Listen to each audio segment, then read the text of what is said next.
Oh, good. All right. So joining us now, let's get right to it. White House Press Secretary Josh Earnest. And Josh, we look forward during this segment. Good morning. We're going to be talking about the It's On Us campaign, which I know you're here to talk about. It's fantastic. We'll get to that in just a moment. But first, we want to address the top headlines. We're going to start with the headlines. Washington Post. I know you've seen it. In military skepticism of Obama's plan. We've also had the chairman of the Joint Chiefs, I think, blindside the commander-in-chief 2 times now in testimony, getting out way ahead of where the commander-in-chief is.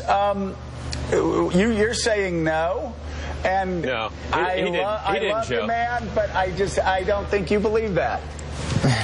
No, Joe, I don't. I think if you take a careful look at what Chairman Dempsey said, Chairman Dempsey was very clear about his support for the strategy that the president's put in place.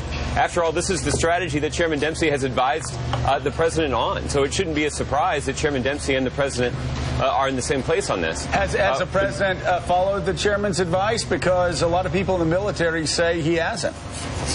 The president listens very carefully to the advice that he gets from his military commanders. In fact, the president of the United States fueled up Air Force One and flew to Central Command headquarters at Tampa, where he could get an in-person briefing from his military advisors on the strategy for broadening our air campaign in Iraq and in Syria. So the president appreciates the very solid advice that he's received from his military commanders. So the fact is, Joe, if you look at the Washington Post headline when it says that in the military there's skepticism of the president's plan.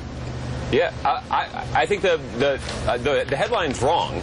All they do is they misinterpret Chairman Dempsey's testimony, and the rest of the time they essentially quote people who are either frequent critics of the president or people who supported the previous Iraq conflict. So the more accurate headline would be supporters of the Bush war in Iraq criticize President Obama's strategy.